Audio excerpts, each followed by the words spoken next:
Hi guys, what's going on? Nick here from ActionFigureFury.com bringing you another action figure review. Today I'm going to be taking a look at the Nickelodeon Teenage Mutant Ninja Turtles, the Rat King, this telepathic commander of the Rat Army. First things first, let's take a look at the Rat King's packaging. He comes in the standard Nickelodeon Teenage Mutant Ninja Turtles blister card packaging. Packed nicely inside. I like how you can see the rat here with the digital image of the Turtle Brothers along the right hand side. And then the Rat King, telepathic commander of the Rat Army along the bottom. If we flip the packaging over, you get a nice bio for the Rat King. Pause there if you want to read it. And then the rest of the figures in the line that were released around the time the Rat King was released. So let's rip this guy open. And here we have the Nickelodeon TMNT Rat King outside of the packaging.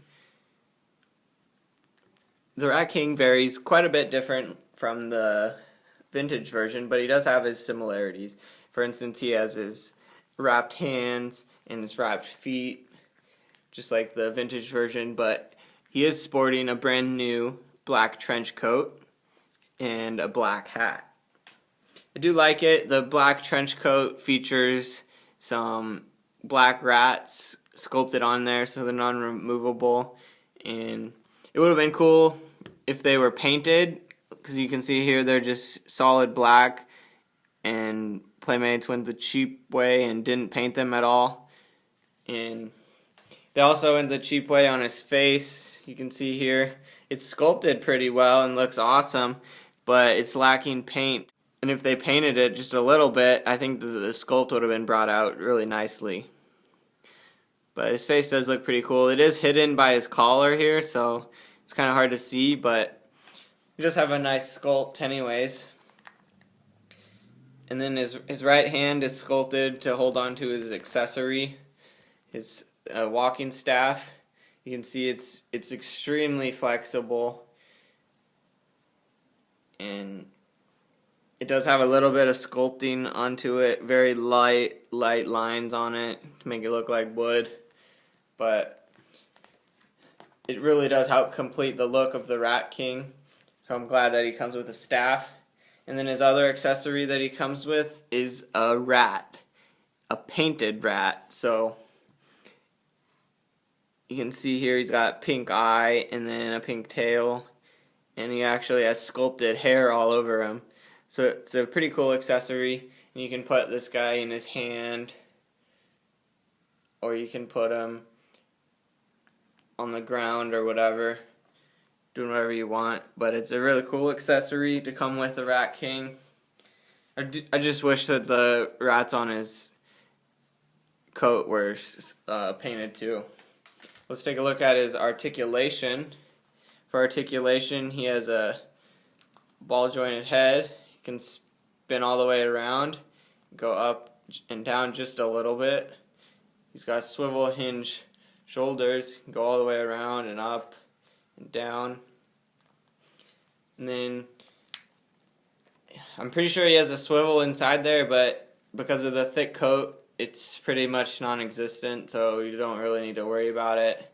And then you can see in here he's got pre-posed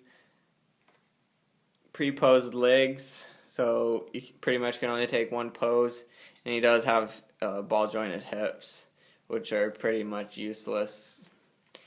You can get a little bit of movement, spread his legs out, but the coat really does hinder his movement quite a bit. And he also does have the swivel right here. And that's it for articulation. He's another one of those villains in the Nickelodeon TMNT line that just is lacking articulation. With this character, I really understand the lack of articulation because of the thick coat. But with some of the other characters, I really don't see the reason for the no articulation. Here's a quick size comparison. You can see the Ninja Turtles are just a little bit smaller than him. Baxter Stockman's taller than him. And then Snakeweed would obviously be way taller than him. So it's pretty good size. Overall, I'm really into the Rat King. He's a pretty cool figure. The articulation isn't that great, but it's not really bothering me too much. And I do wish that he did have better paint, especially on the rats on his coat, and then his face. His face really would have made the figure awesome. Right now the figure's just okay, I would say. About 3 out of 5 stars I give it. And he should be in stores now. You can also buy them at the links in the description below.